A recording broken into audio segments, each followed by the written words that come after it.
Buenos días nuevamente, hermanos amados de la Iglesia Bíblica Jesús. Estamos nuevamente con ustedes para compartir el mensaje de la palabra del Señor y con todos aquellos quienes tienen a bien también seguir nuestra prédica por medio de la internet. Hoy seguimos nuestro estudio del Evangelio de Lucas en el capítulo 20, la última sección de este capítulo 20. Esta sección es la parte en la cual se nos narran aquellos enfrentamientos o aquellos encuentros que el Señor Jesucristo tuvo con diferentes personas, pero particularmente el liderazgo judío durante sus últimos días antes de morir en la cruz del Calvario. Según se establece, estos eventos todavía ocurrieron en el día martes, según algunos han ubicado los eventos de estos días finales de Jesús durante aquella semana. Nos toca hoy reflexionar en los últimos versículos, los versículos 27 al 47, en la cual el Señor Jesucristo tiene el acercamiento inicialmente de unos líderes de los sacerdotes, conocidos como los saduceos, con una pregunta, y todo lo que se desarrolla y como los eventos de aquel encuentro se desarrollan, sacan a flote principalmente las razones por las cuales aquellos en su momento rechazaban al Señor Jesucristo, no solamente ellos, sino otros que entran en escena tras la respuesta del Señor a la pregunta que ellos traían, los escribas en particular, y las respuestas y lo que el Señor Jesucristo dice saca a flote las razones por las cuales ellos no creían en Jesús y ellos lo rechazaban. Y al ver estas razones podemos entender también por qué con frecuencia nosotros rechazamos a Dios, rechazamos los planes y propósitos que Dios tiene para nosotros y que son todas aquellas excusas, si pudiéramos decirlo, o aquellas explicaciones que nosotros damos a nuestro comportamiento y por lo cual nosotros no le damos a Dios el lugar que Él merece en nuestras vidas. La presencia del Señor Jesucristo en la Jerusalén del primer siglo y en medio de aquellas circunstancias sacó a flote un gran problema espiritual en el corazón del pueblo de Israel, que refleja con gran frecuencia el problema espiritual profundo que todos nosotros tenemos. Las razones por las cuales Dios no es la prioridad en nuestras vidas y las razones por las cuales nosotros no estamos a gusto con el planteamiento que Dios nos hace en su palabra y el reto y las demandas que Él pide de nosotros. Veamos entonces lo que tenemos acá. Dice en los versículos 27 al 35 de esta manera: Llegando entonces algunos de los saduceos, los cuales niegan haber resurrección, le preguntaron diciendo: Maestro, Moisés nos escribió, si el hermano de alguno muriere teniendo mujer y no dejare hijos, que su hermano se case con ella y levante descendencia a su hermano. Hubo pues 7 hermanos, y el primero tomó esposa y murió sin hijos, y la tomó el segundo, el cual también murió sin hijos, la tomó el tercero, y así todos los 7, y murieron sin dejar descendencia. Finalmente murió también la mujer. En la resurrección, pues, ¿de cuál de ellos era mujer, ya que los 7 la tuvieron por mujer? ¿Quiénes eran los saduceos? Los saduceos era uno de los varios grupos religiosos que había en la época del Señor Jesucristo durante el primer siglo. Los principales grupos que se encontraban en aquel momento eran los saduceos, los fariseos, los esenios, y también había otros 2 grupos que eran los herodianos y los celotes. Los primeros 3 son principalmente grupos de corte religioso, corte espiritual, y los últimos 2 son más que todo grupos de corte político nacionalista. Esas eran las diferentes agrupaciones con las cuales se identificaban. En el caso de los grupos, primeros 3 grupos, los grupos religiosos, tenían algunas características o peculiaridades específicas. En el caso de los saduceos, era un grupo principalmente compuesto de sacerdotes de la línea de los sadoquitas, que apoyaban precisamente a la línea de los sadoquitas que en la época de Herodes habían tomado el control de liderazgo en el templo. Los esenios, que es un grupo que no se menciona específicamente en el Nuevo Testamento, sí fue un grupo importante, un grupo, podríamos decir, al estilo de los monásticos de la iglesia en los siglos posteriores. Los esenios fueron un grupo que se retraía y tenía prácticas de una naturaleza más ascética.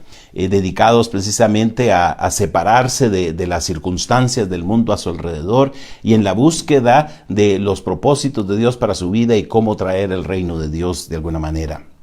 Quizá uno de los grupos que ha resultado muy interesante en cuanto a los esenios sea el grupo que fundó lo que se conoce como la comunidad de Qumran, que es aquella comunidad que nos dejó una gran cantidad de literatura que se descubrió hace alrededor de unos 70 años en unas cuevas en el desierto de Judá, y se puede ver no solamente su dedicación al estudio de la Biblia, sino otro tipo de literatura que refleja las perspectivas de aquel grupo. Algunos incluso han pensado que Juan el Bautista tenía algunas características parecidas a las prácticas y a la forma de vida de los esenios.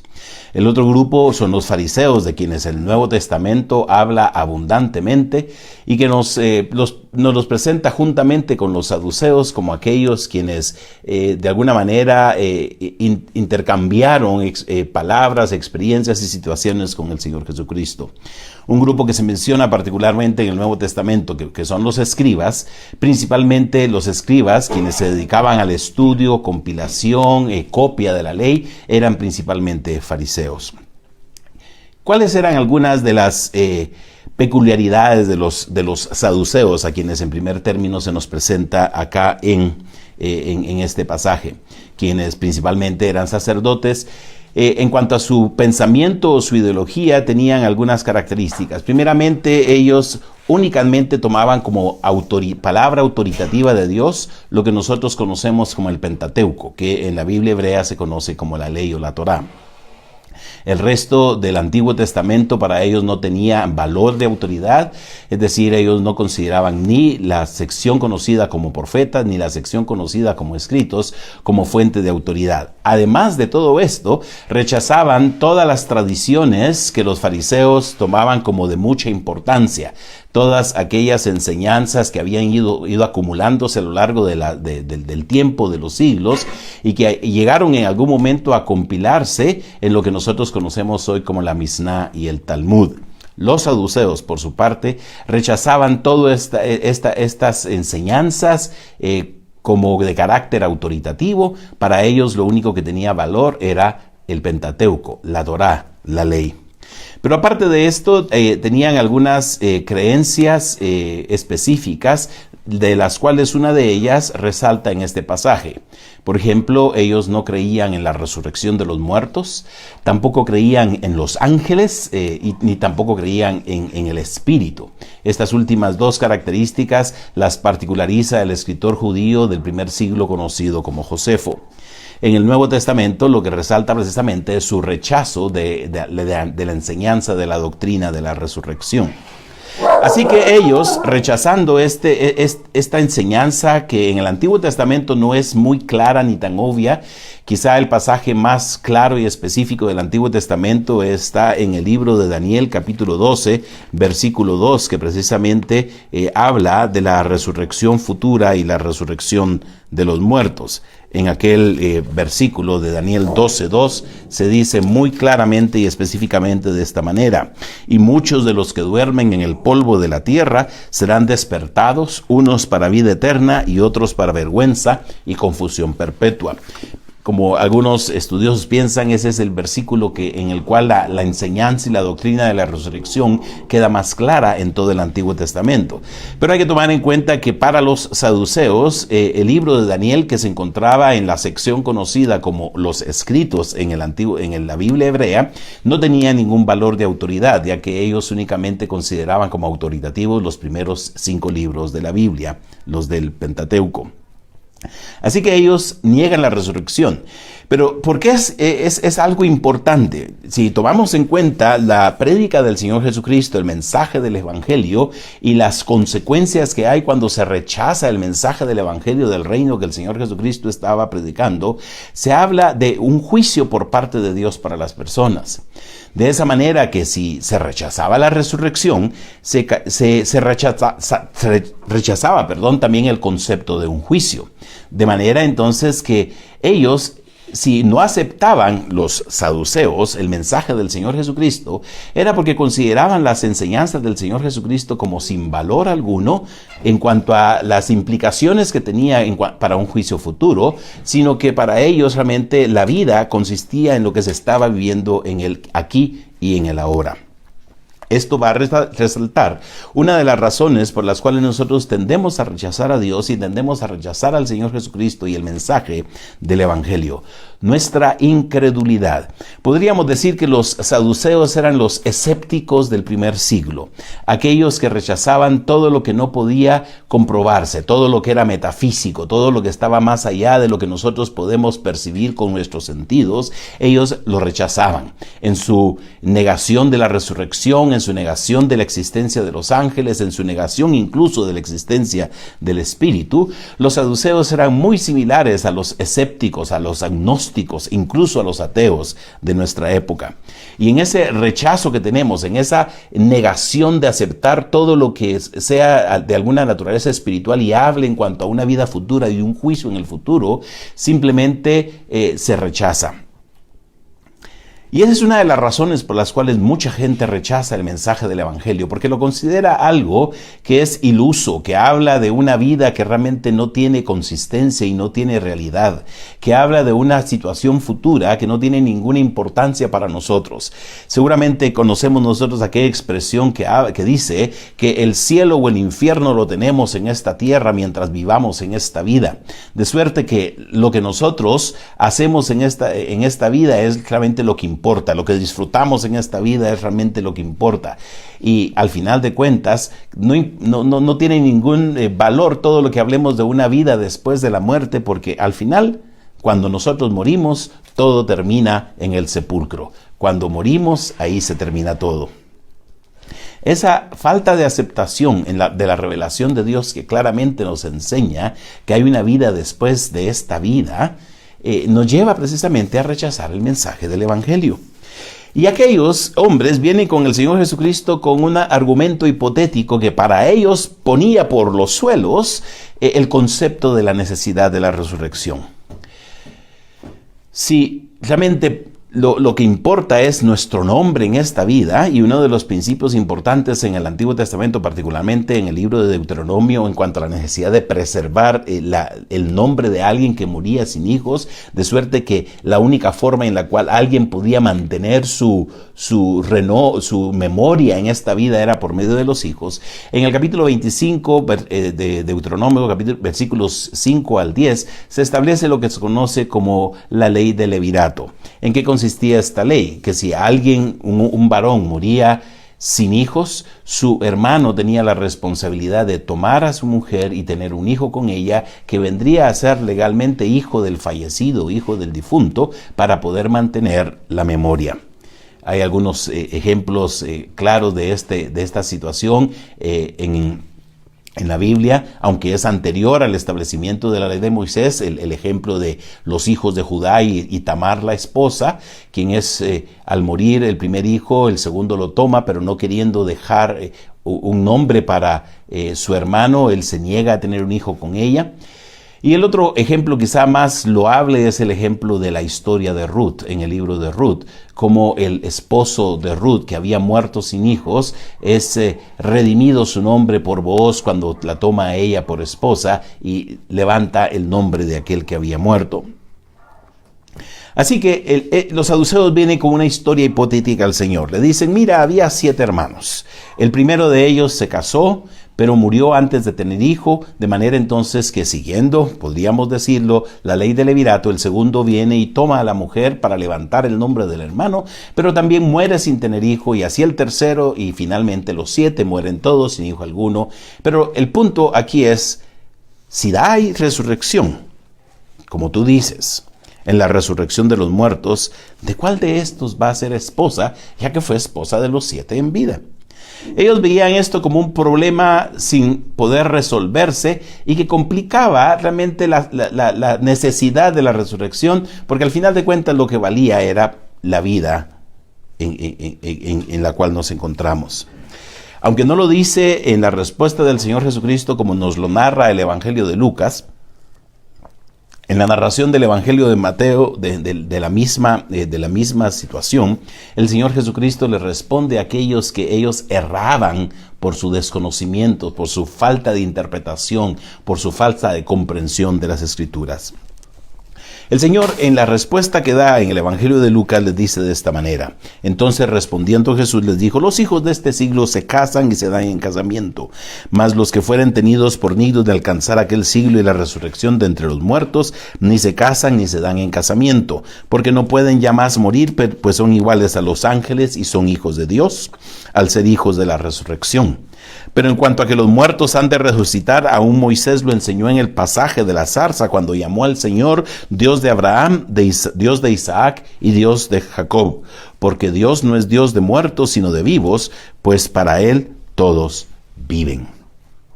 El Señor Jesucristo responde a aquellos desde 2 ángulos. Uno, hablando de que en la resurrección, puesto que la vida será una vida sin límites, aquellos que sean tenidos a bien, que sean tenidos por dignos de participar de la resurrección, como dice el Señor Jesucristo en este pasaje, no habrá necesidad de tener hijos, de casarse y tener hijos para mantener el nombre y poder tener memoria de sí mismo.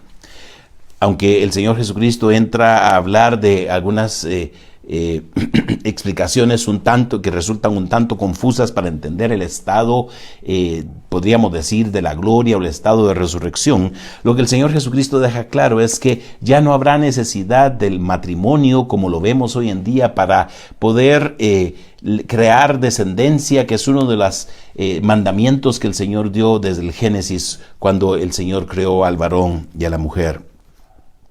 El Señor Jesucristo dice: estas son situaciones que se dan en este siglo, en estas circunstancias, pero en el siglo venidero, en la época de la resurrección, el matrimonio no tendrá la importancia que tiene para nosotros hoy en día.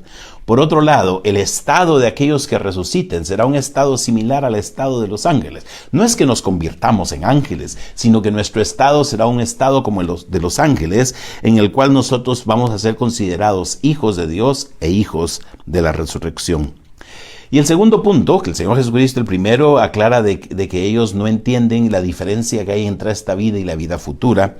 Y el segundo punto es que no entienden realmente quién es el Dios del que habla el Antiguo Testamento. Y la respuesta del Señor Jesucristo viene a ellos con un ejemplo de la sección de la Biblia que los saduceos consideraban como la única sección con autoridad, cuando viene y cita del libro del Éxodo, uno de los 5 libros del Pentateuco.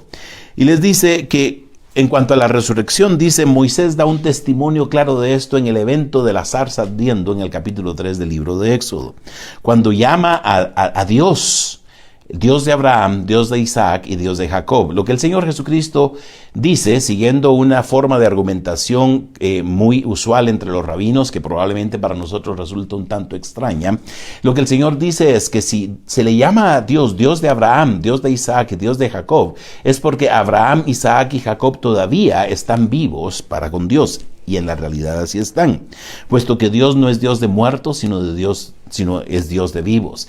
Seguramente no es que diga que no están muertos en la manera como nosotros entendemos, sino lo que se está queriendo decir es que no están completamente sin existencia. De alguna manera, para con Dios todavía tienen existencia. De esa suerte, entonces, se garantiza el hecho de que habrá resurrección. En lo que ellos cerraban entonces en su desconocimiento de las Escrituras era en no entender la diferencia entre la vida actual y la vida futura en la época de la resurrección, y en no entender realmente quién es el Dios grande en quien nosotros creemos. Así que el Señor Jesucristo responde que si ellos lo rechazan a Él es por su incredulidad que ha sido causada por su falta de comprensión de lo que Dios ha dado a conocer de sí mismo en las Escrituras. Continúa el pasaje diciéndonos que los escribas que estaban escuchando, y recordemos que los escribas principalmente eran parte del grupo conocido como los fariseos, quienes definitivamente aceptaban la totalidad del Antiguo Testamento como palabra autoritativa de Dios y además las enseñanzas de los ancianos, y quienes también creían en la resurrección.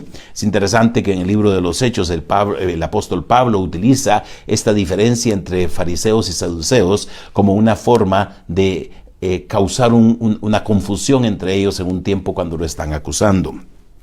Cuando él habla claramente de cómo como él mismo, fariseo que era, creía en la resurrección. Aquellos le dicen al Señor: Maestro, bien has dicho, es decir, callaste la boca de estos saduceos quienes niegan la resurrección. Pero tampoco ni ellos ni los otros osaron preguntarle nada más, porque el Señor Jesucristo estaba respondiendo de manera que ponía por los suelos las excusas que ellos tenían para rechazarle. Que es la manera como realmente podemos ver en las Escrituras cómo el Señor con gran frecuencia pone por los suelos todas las excusas que como humanos podamos traerle a Dios.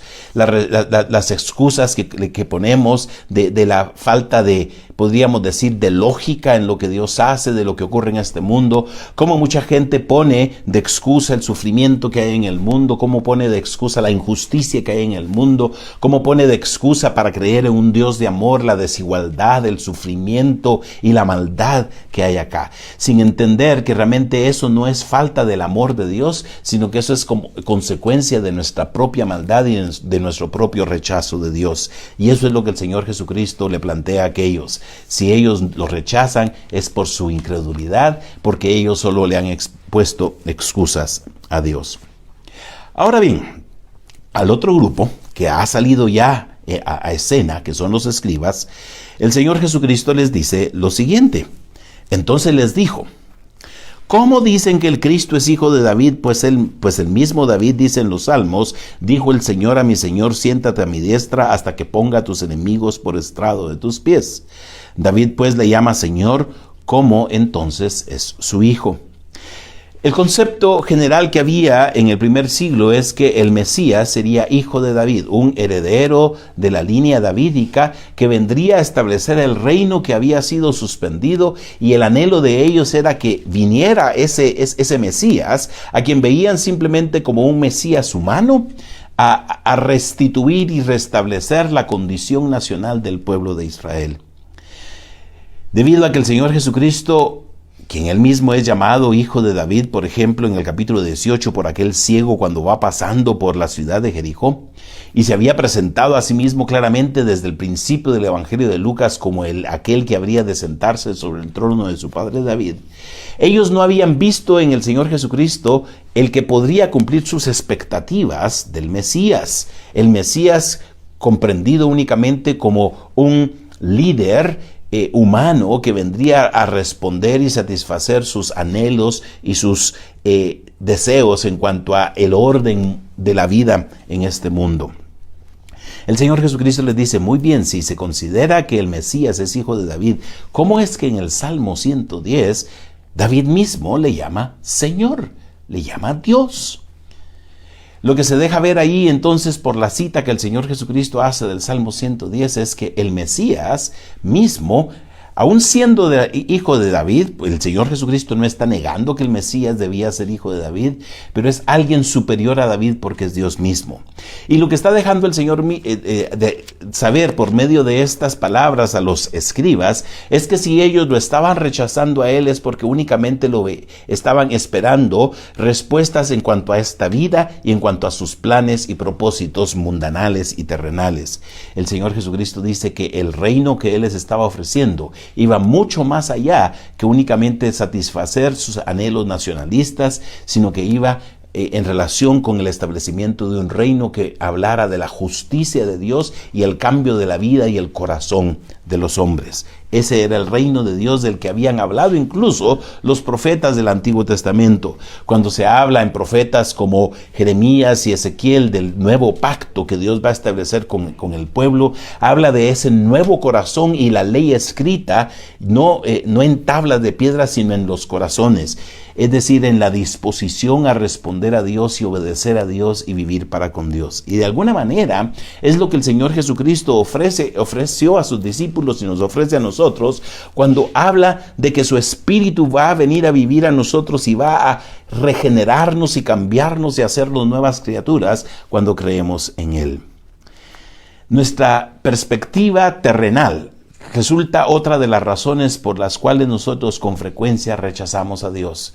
Porque realmente lo que el Señor ofrece no nos responde a lo que nosotros quisiéramos tener en esta vida. Lamentablemente muchos han equivocado el mensaje del Evangelio planteando que lo que Dios espera que nosotros es que tengamos vidas cómodas, prósperas y enriquecidas en lo material en el mundo en que estamos. Y cuando esto no lo tenemos, creemos que Dios nos ha abandonado. Creemos que Dios nos está juzgando y que Dios nos está castigando. Pero no es eso lo que el Señor Jesucristo les estaba ofreciendo a aquellos. Estaba ofreciendo una perspectiva diferente de la vida, en la cual el Señor Jesucristo había dicho que no debíamos hacer nuestros tesoros en la tierra donde la polilla y el orín corrompen y donde ladrones minan y hurtan, sino que debemos hacernos tesoros en los cielos, donde ni la polilla ni el orín corrompen, ni ladrones minan y hurtan, porque el Señor Jesucristo dijo que donde tengamos nuestro tesoro, ahí estará nuestro corazón.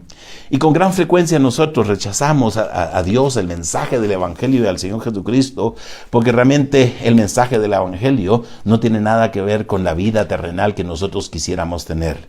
Lamentablemente digo, algunos han equivocado el mensaje del Evangelio, planteando que realmente lo que Dios espera es que nosotros tengamos vidas como nosotros anhelamos en este mundo, cuando al final el Señor no nos ofreció absolutamente nada, sino que incluso a aquellos que lo seguían, como nos ha explicado el Evangelio de Lucas, les dice en algún momento que no debían esperar nada de seguirlo a Él, porque el Hijo del Hombre ni siquiera tenía un lugar donde recostar su cabeza, a diferencia incluso de los animales como las zorras que tenían cuevas y las aves que tenían nidos.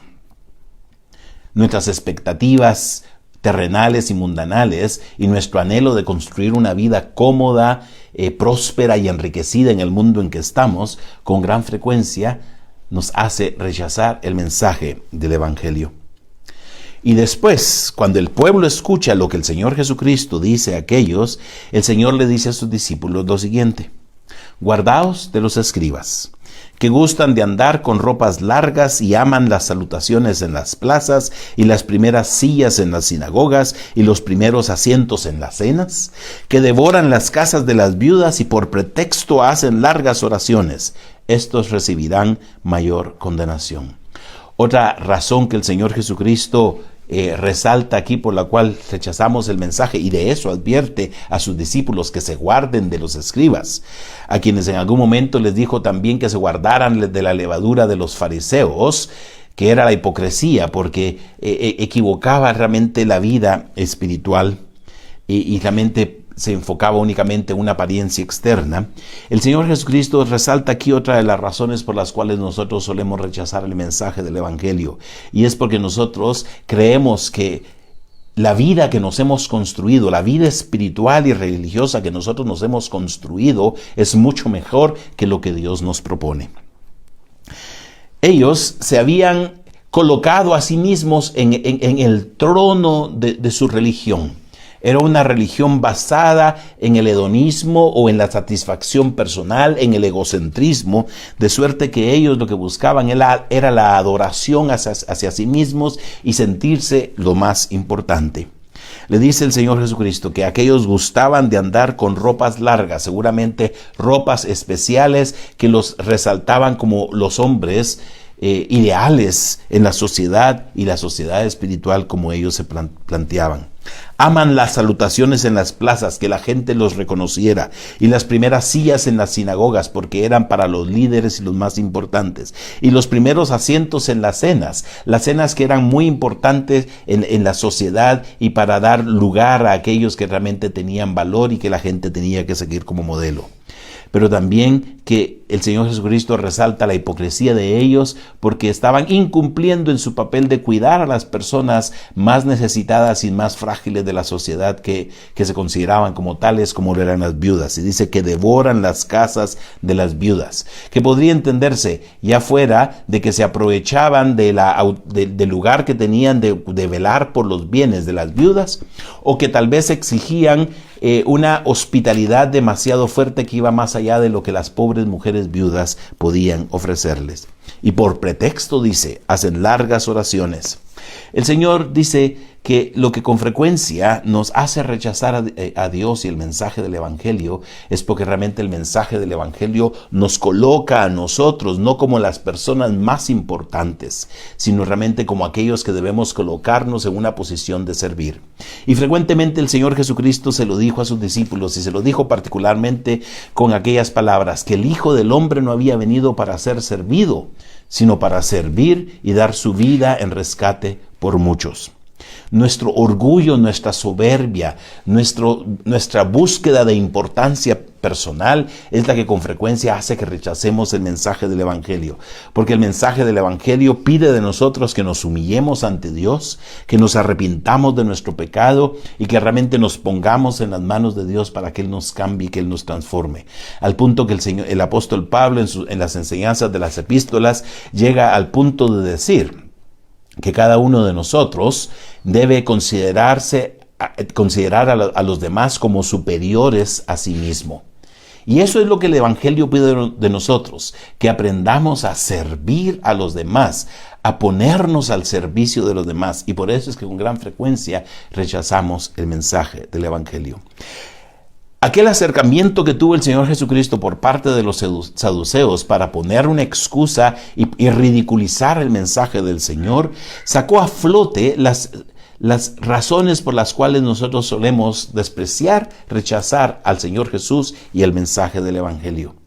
El reto para nosotros hoy es evaluarnos y considerar si estamos poniendo alguna de estas razones para no responder al llamado que el Señor Jesucristo hace a nuestras vidas y para poder aceptarlo no solamente como nuestro Salvador, aquel que murió en la cruz del Calvario para llevar nuestros pecados y poder ofrecernos a nosotros el perdón, sino también como nuestro Señor, aquel a quien nosotros honramos y servimos, obedecemos y seguimos y hablamos del mensaje del Evangelio y anhelamos su retorno, para que no solamente cambie nuestras vidas, sino cambie el mundo en el cual estamos. Un mundo que necesita tanto de ese cambio que Dios viene a ofrecer y que anhela, como dice el apóstol Pablo en el capítulo 8 de la epístola a los Romanos, que la creación aún gime anticipando la adopción de los hijos de Dios, porque este mundo realmente se encuentra en una condición de sufrimiento, sujeto a vanidad, dice el apóstol Pablo, de suerte entonces que el anhelo ardiente de la creación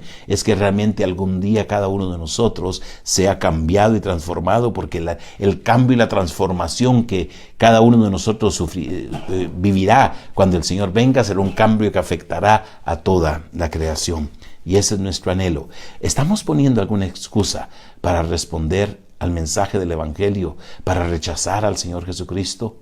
El Señor nos ayude a considerar profundamente y abrir nuestro corazón, rendir ante Él nuestro orgullo y decirle: Señor, aquí estoy. Gracias por haber muerto en la cruz del Calvario. Gracias por ofrecerme una vida nueva. Gracias por el Espíritu que has ofrecido, que vendrá a morar en mí cuando creo en ti y que transformará mi vida para hacerle una vida conforme a la voluntad de Dios. Ayúdame a crecer cada vez más en la imagen tuya. Que el Señor les bendiga y les animo a seguir adelante, a seguir confiando en el Señor y a seguir respondiendo al mensaje del Evangelio. Que tengan un feliz y bendecido domingo.